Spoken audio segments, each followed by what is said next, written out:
Founded the center in 1983 with James Perrins. According to the Arkansas Times, this center houses the largest collection of Native American print culture in the world, preserving powerful stories that celebrate indigenous identity and heritage. I would like to take a moment and thank our sponsors for today's lecture: Stallion Transportation, ArkansasRadio.com, First Electric, Edward Jones, Agent Debbie Elgin, Oaf and Associates Realty, First Community Bank, and Arkansas Record and CD Exchange.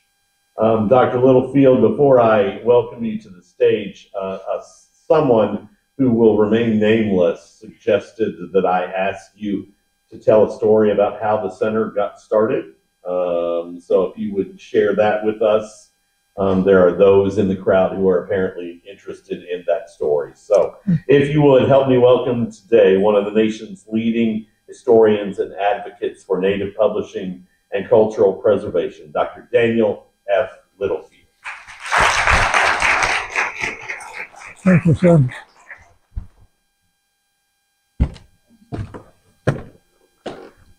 I'm going to leave this here and get my notes, and so how's that? Yes, sir. Thank you.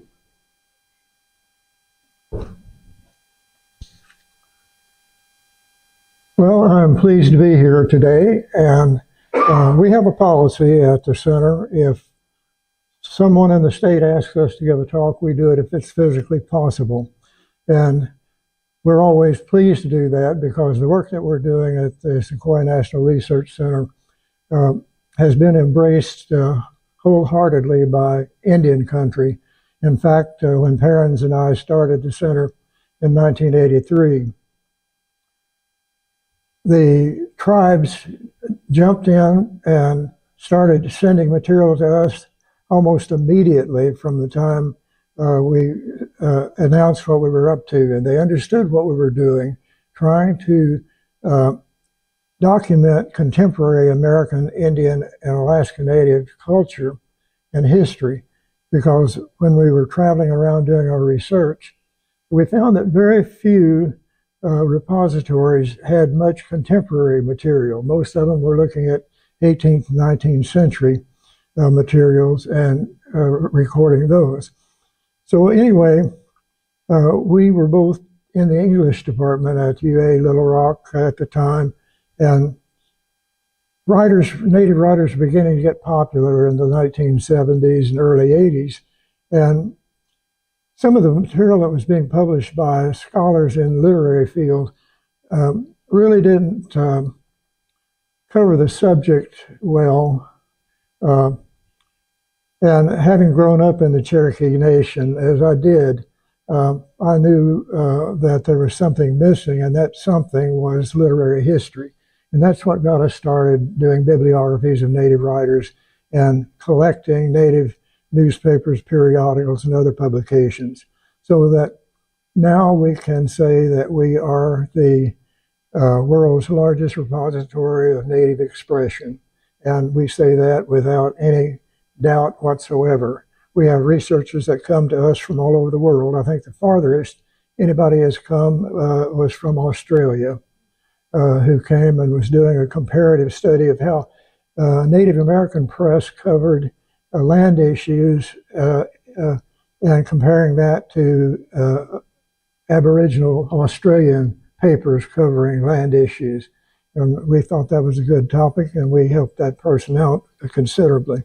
So that gives you a little bit of background on the center. And I'm going to stick with my notes today because I found out that if I start ad-libbing, it's curtains. So, and if I run over time, don't let me go past 30 minutes. If I run over time, somebody grab a shepherd's crook and yank me off stage. But in keeping with the subject of this week's activities on campus, I decided that I would talk about Sequoyah because he was instrumental in our naming the center because of his presence in Arkansas history. And so if I had to put a title on it, I would say that the title was Sequoyah, the Myth, Arkansas Lore, and the Man. And so I'll go through those three stages of his life and see what I can tell you. Okay, Sequoyah is probably the best known Cherokee that ever lived, and because he was one of the few people in human history that we know of that single-handedly created a system of writing for a language. And when word spread what he had done in the early 1820s, the news media in the States picked the story up and called him a genius, gave him almost mythic status, and in fact, they dubbed him the Cherokee Cadmus, after Cadmus, the Greek who brought writing to the Greek people. And so that label stuck with him all the way through his life. And I have slide 1. These are the two images that most people see and recognize Sequoyah by. In 1828, he was a member of a delegation that went to Washington, D.C. to allegedly to discuss boundary issues with the state of or territory of Arkansas at the time. And he sat supposedly for a portrait, the one you see on the left there, for Charles Bird King, the artist. And that portrait, along with others that King did, was published in a book by Thomas McKinney and James Hall called The History of Indian Tribes of Oklahoma. And it appeared in 6 different parts between 1842 and 44. Well, the portrait hung in the War Department at Washington, D.C. until 1858. And then at that time, it was transferred to the Smithsonian Institution. Well, the institution burned in 1865, and that portrait was burned.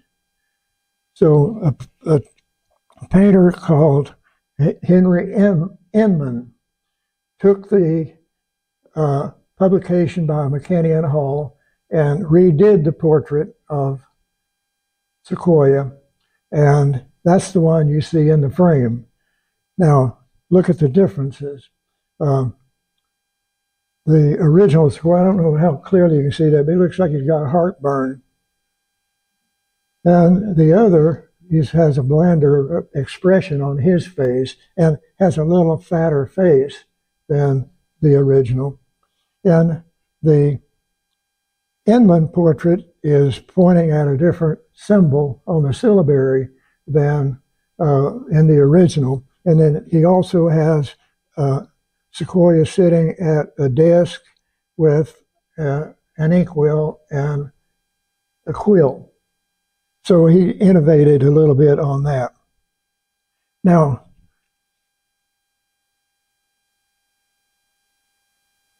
these are visions of what Sequoyah looked like.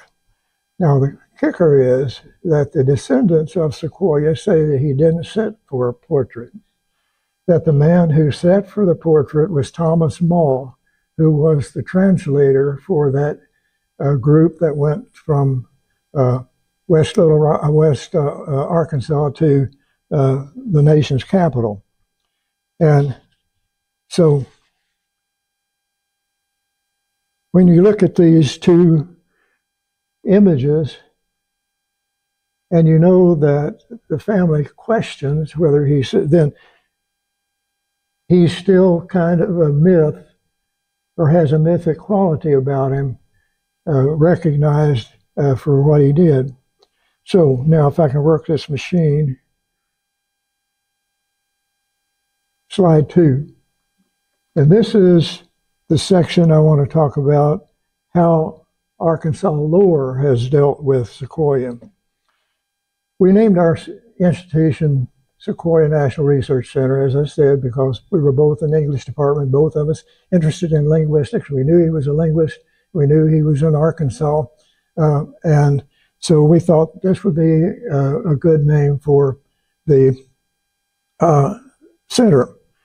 Well, we quickly found out that Arkansans didn't know much about Sequoyah when we first started, and I don't know how much they know today, but at that time, we got questions that were really strange to us. For instance, one person wanted to know why we were studying big trees in California.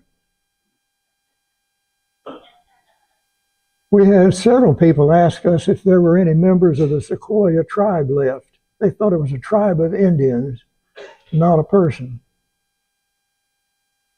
Now, those that knew he was a person knew that he invented what they called an alphabet. That's not an alphabet. That is a syllabary. These are syllables, not letters of an alphabet. They know that he lived in Pope County, where he ran a salt works. And if you want to know the level of the general Arkansas lore about Sequoyah, all you've got to do is to read the entry for him in the Encyclopedia of Arkansas. Now, these encyclopedias of states are supposed to be well researched. This one was done by a well-known archaeologist in the state, and she produced that in 2012, but it was updated last year, 2024. The writer doesn't know why he came to Arkansas, but that he moved to Indian Territory in 1829. Now, the folks in Pope County know a little bit more about him, have a little bit more lore about him. They know that he operated a salt work at Scottsville, just a little ways north of Dover, Arkansas.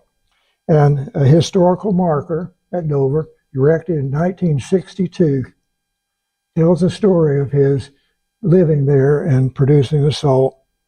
And there is a salt kettle there in the Dover, at the Dover Square, City Square, that says belonged to Sequoyah. Well,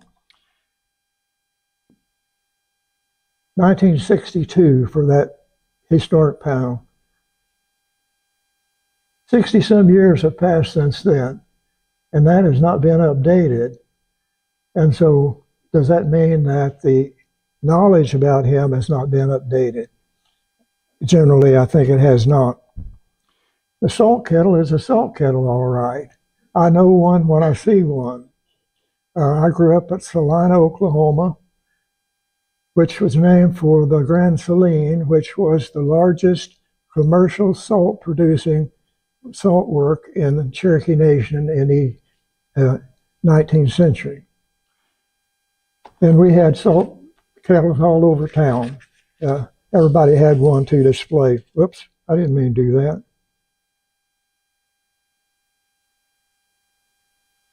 Giving away my story. Now, some people question whether the Dover kettle is his.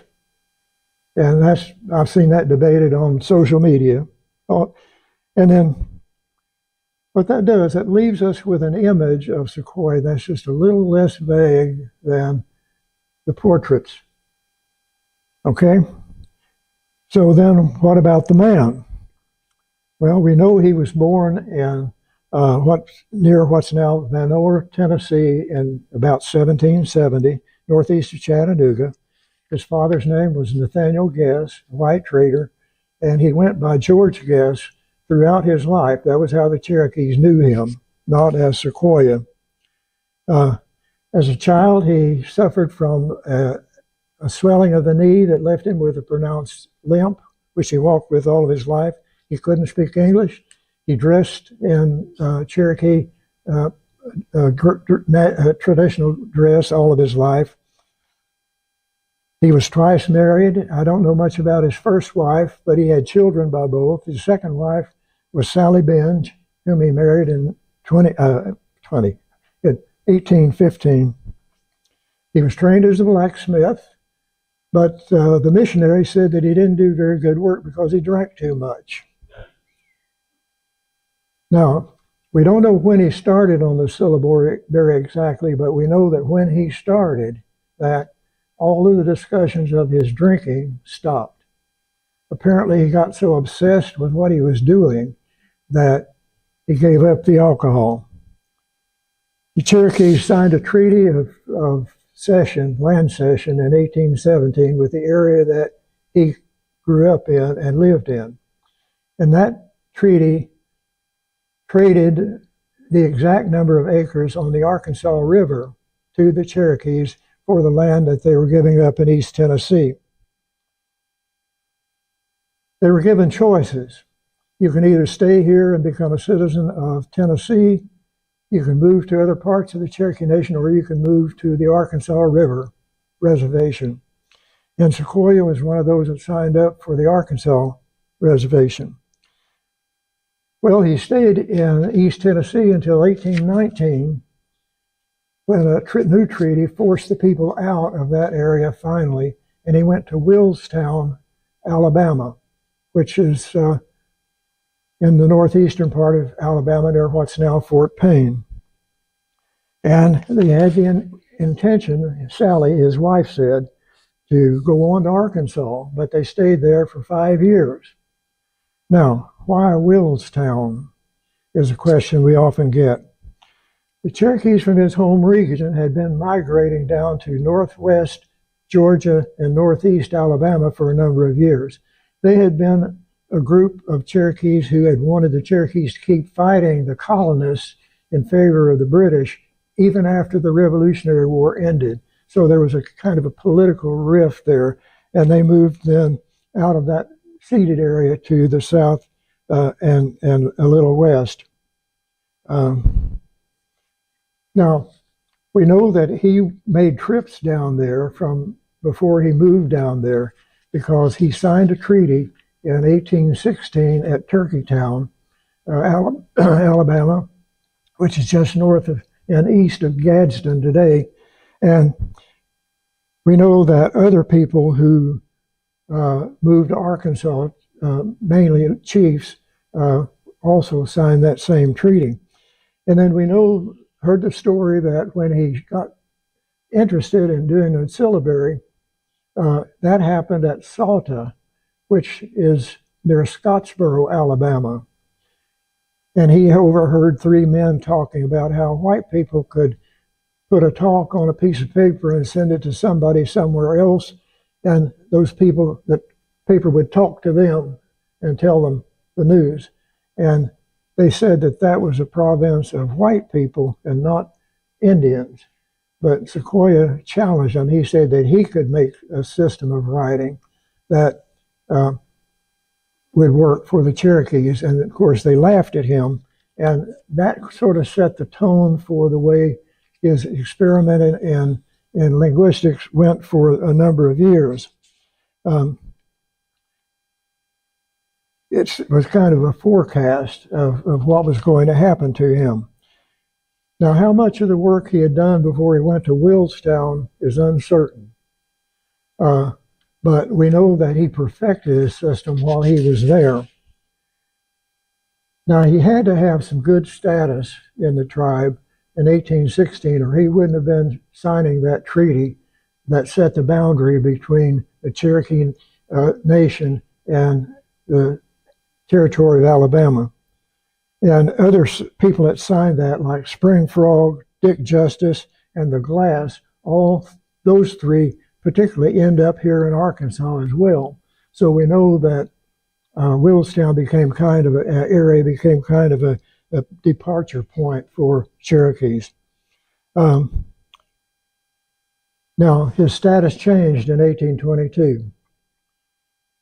By 1822, Elias Boudinot, later editor of the Cherokee Phoenix, the first Native American newspaper to be published in the country, said he went through Willstown in 1822 with a fellow traveler, and the traveler pointed out to him Sequoyah's cabin and said that he was a ne'er-do-well, that he was lazy, that he let his house run down, his crops get weedy, and had a reputation as somebody who was a little strange. Well, some people thought he was crazy, putting marks on pieces of wood or on paper, whatever he had to write on. And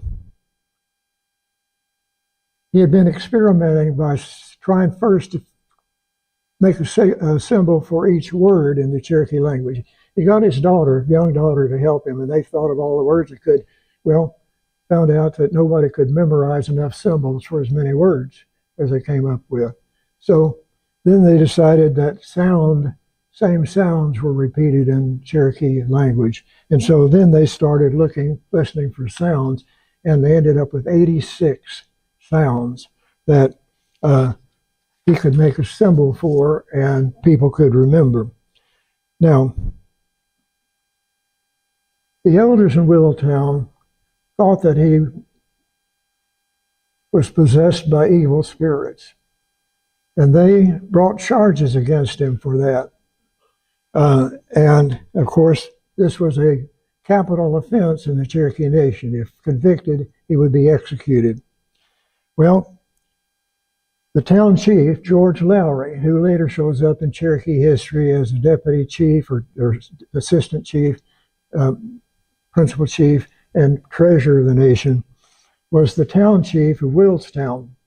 And so he said, yes, he's possessed. But what if he's possessed by a good spirit who's working for the good of the Cherokee people and not possessed by the evil spirit? So he invited not the town's leaders to try Sequoyah, but warriors from a town, Cherokee town, about 40 miles away. And when they came to Willstown, during the trial, he taught the judges how to read and write Cherokee, and they let him go. So he had trouble convincing the Cherokee people then, even though he had escaped the death penalty, of what he had done. Now, George Lowry was a childhood friend of Sequoyah's. Now, it looks like one good old boy system, it worked, but he actually believed in what Sequoyah was doing. And it wasn't just to save his life, but Lowry and Lowry's son-in-law, James Brown, I think his first name was, both became translators of the Bible into Cherokee and became well known as translators. So he wholeheartedly grasped what Sequoyah was doing.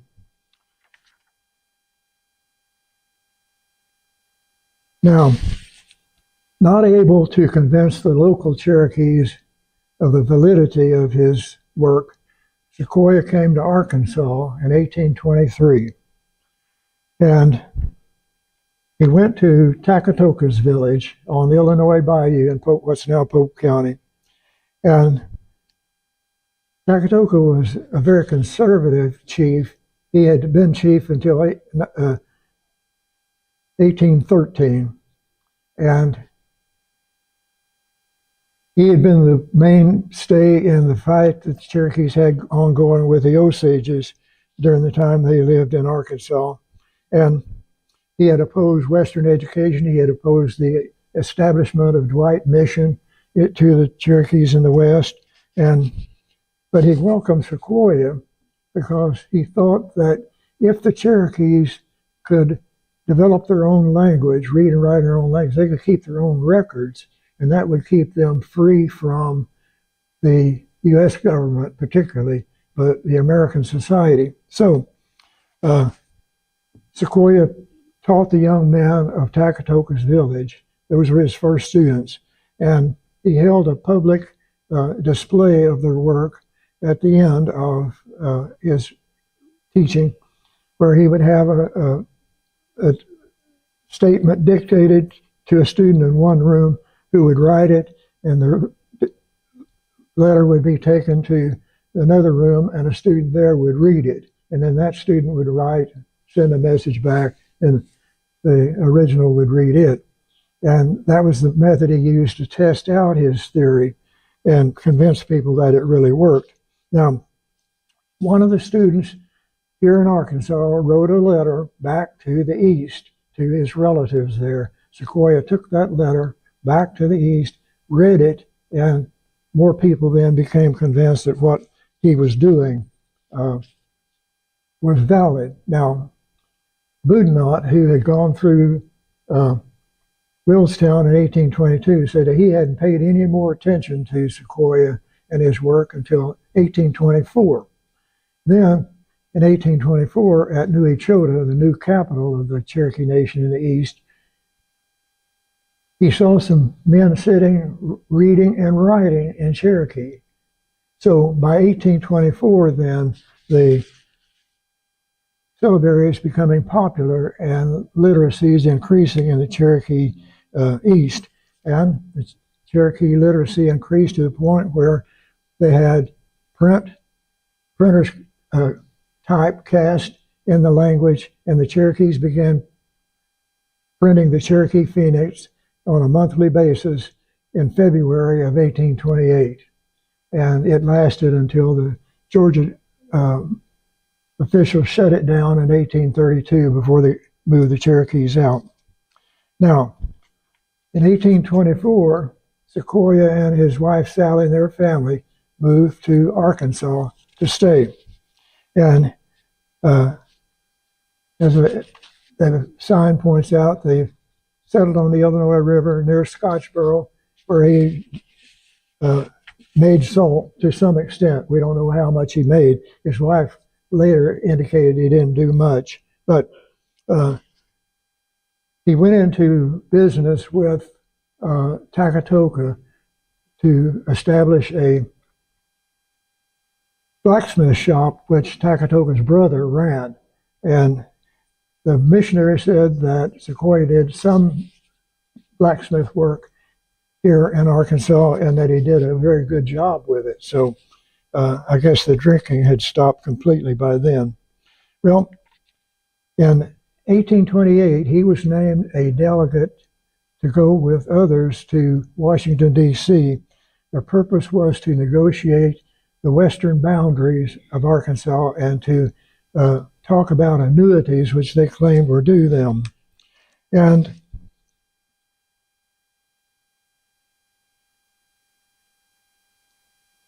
oh, you need to see what he created. Oh, there.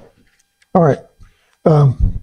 But anyway, instead of doing a treaty, or instead of doing the negotiation for the land boundaries, they signed a treaty in 1828, which gave up their land in Arkansas and moved them to an equal amount of land in what became Indian Territory. And of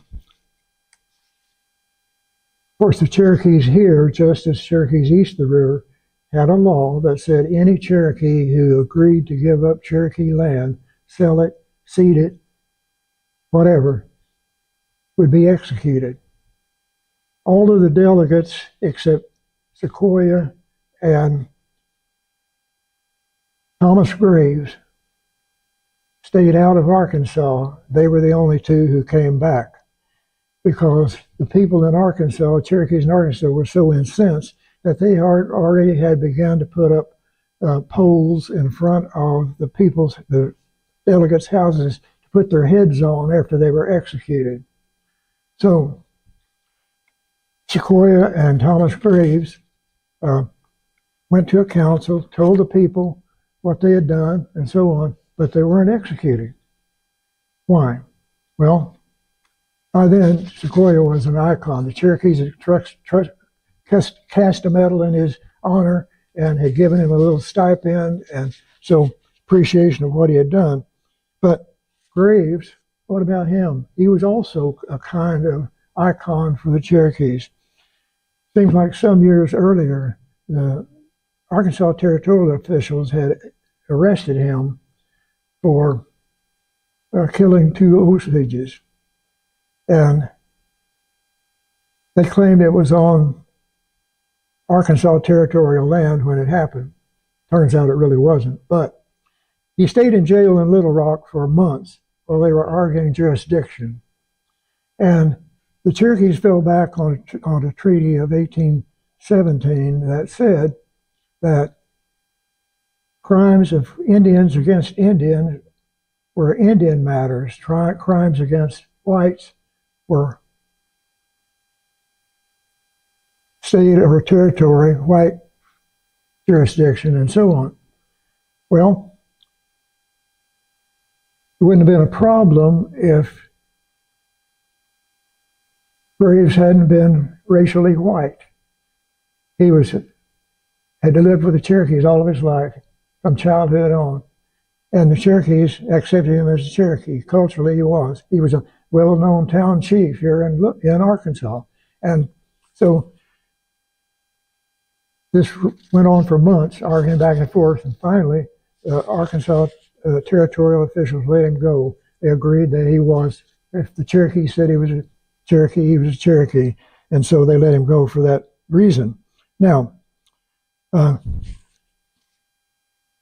this made him a kind of hero because he had won over this legal system, and Indians rarely won their battles in that period with the legal system.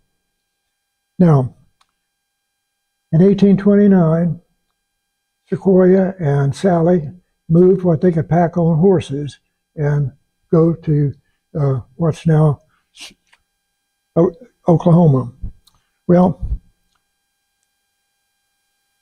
they had to leave most of what they had. Sequoyah left 10 salt kettles. Now, Sally said that they were almost new, so he couldn't have been making too much salt in them if they were new. These are 55-gallon salt iron kettles in which the salt water is put and boils until the salt is finally solid. But anyway, he tried to sell them to Arkansans, but they wouldn't buy them. And of course, they wouldn't buy them because they knew they were going to get them anyway. And in fact, there had been some white families that moved on to Sequoyah's home property before they left for Indian Territory. Now, in the new territory, they settled north of what's now Sallisaw, Oklahoma. His cabin there is still preserved. It is a state historical site managed by the Cherokee Nation of Oklahoma today. In 1842, I'm just about out of time, folks. If you want to tell me to stop, I will. But I'm getting to the good part. No, I'm not. But anyway, in 1842, Sequoyah went on a new venture. He started for Mexico. And what his intent was to visit the Cherokees that had colonized in North Mexico during the removal period. Some of them who came west didn't want to stay under the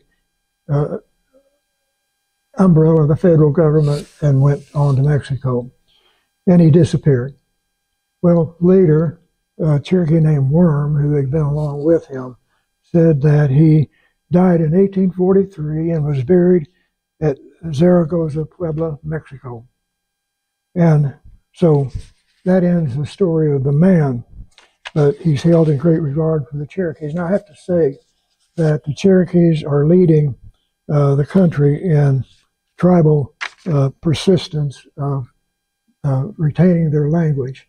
In 1890, there was a shorthand developed for the Sequoyah script so that court reporters in the Cherokee Nation could keep records in Cherokee. People today, as you can see on the board, this came from the Cherokee Nation. They can do print or they can do cursive, just like you can in English.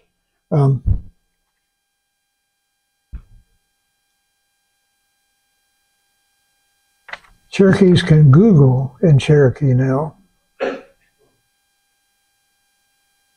They have cell telephones that they can text each other in Cherokee on.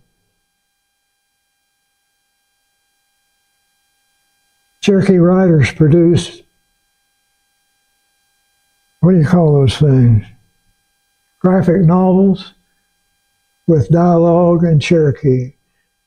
A friend of mine, Joseph Erb, who was an animator to start with, is producing a movie now in Cherokee with the Cherokee actor Wes Studi.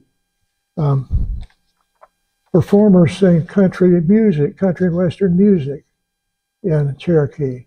And as the old saying goes, you ain't heard nothing yet till you hear he stopped loving her today in Cherokee. The Cherokee choir sings nothing but religious songs. I heard them in August at a concert, and I still get cold chills when I hear Cherokee singing. One of my favorite songs as a child was Okajeliga, which is one drop of blood, that was supposedly written during the Cherokee Trail of Tears and has never been translated into English. And I have to dub my great-grandniece. I've heard her sing the national anthem in Cherokee. She sings regularly at local baseball, football, and basketball games, singing the national anthem. Now, all of that, of course, I think is due to the fact that the Cherokees have held on to that language, both written and oral. And if you hear a group of Cherokees speaking to each other, you think they're all smiling.